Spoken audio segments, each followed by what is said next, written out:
এপ্রিলের কোনো এক ডেট করে এক দিদি আমাদের কাছে এই বাচ্চাটিকে নিয়ে এসেছিলেন।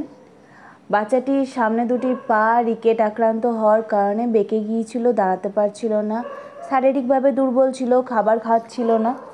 আমরা তৎক্ষণাৎ তার ট্রিটমেন্ট শুরু করি। টানা 1 সপ্তাহ তার ট্রিটমেন্ট চলেছিল, স্যালাইন ইঞ্জেকশন এবং ওর প্রয়োজনীয় মেডিসিন। তারপর গ্যাপ দিয়ে ওর ক্যালসিয়াম সিরাপ এবং রিকেটের জন্য ডাক্তারবাবু যা যা প্রেসক্রিপশন দিয়েছিলেন সেই অনুযায়ী মেডিসিন শুরু হয়। রিকেট এমন একটা রোগ যেটা তৎক্ষণাৎ কোনো বাচ্চাই সুস্থ হয় না, দীর্ঘ দিনের ট্রিটমেন্টের ফলেই তারা সুস্থ হয়।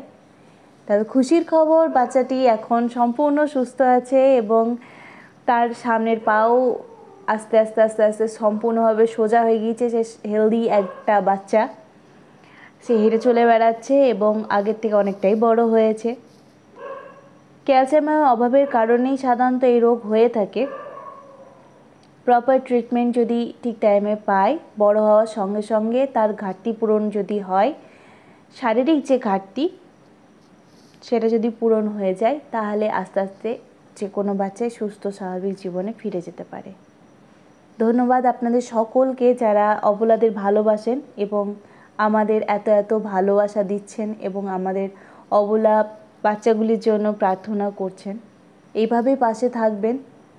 আমরা আরও কাজ যেন করে যেতে পারি, আমাদের 2 হাত ভরে আশীর্বাদ করবেন।